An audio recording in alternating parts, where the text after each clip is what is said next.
I've finally decided to upgrade my studio camera, and today I'm going to talk to you about the camera I chose and why I chose this one.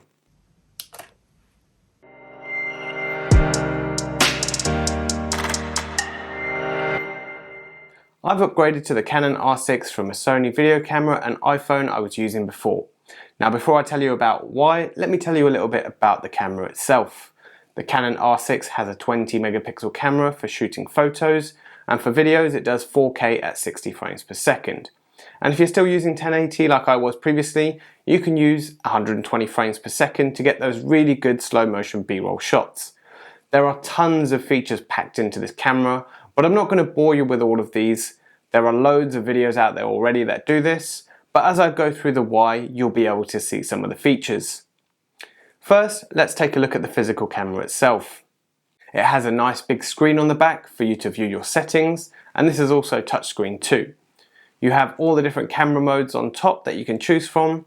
You have a viewfinder. The LCD shuts off when you look through the viewfinder, which is really handy.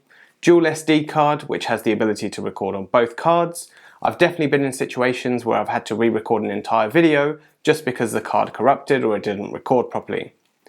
This slot is where the battery goes.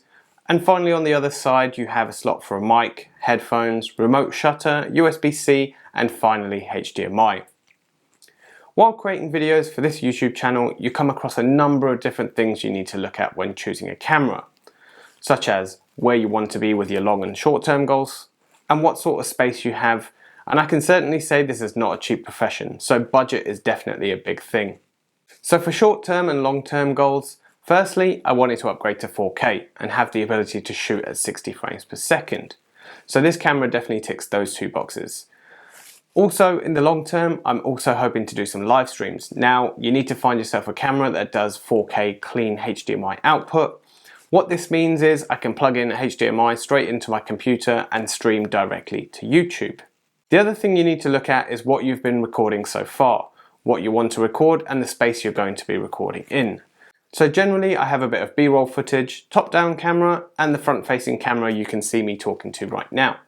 Another thing people don't mention too much is lens selection for a mirrorless camera. Now this can definitely cost you more than the camera itself depending on what you buy. This is a big one for me as I did previously have a Canon camera, so there were lenses I could reuse by just buying an adapter. So currently on this camera I'm shooting with a 16 to 35mm and for my B-roll shots I'm using a 50mm lens. Finally, another key one is autofocus. This camera has a number of different auto tracking options. It can track eyes, pets, bodies and more. But when you're doing a top-down product review, the autofocus is key. Even when I'm talking to you like this, if I was to show you a product like this, you can see it focuses in on the device. I do have a studio tour coming up soon where I'll talk about all the equipment I use and why I chose it. Let me know down in the comments below if you're interested in seeing this. Now that was the good. There are a few drawbacks when using this camera. It has a 30-minute record limit, but I don't really tend to go over each segment for more than 30 minutes, so that doesn't really impact me. The other thing, when this camera first came out, there was plenty of issues about overheating.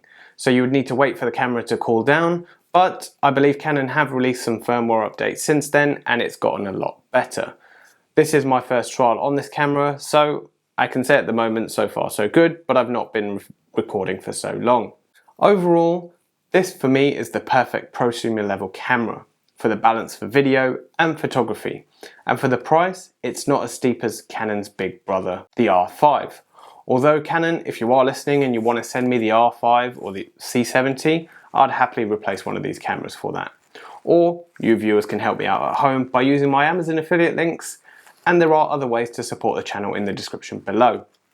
Let me know if you've enjoyed this video and your thoughts on the Canon R6. Do you own one? Would you like to buy one? Do you see an improved picture quality? Or should I just send this camera back? This is InsideWire, and I'll see you in the next one.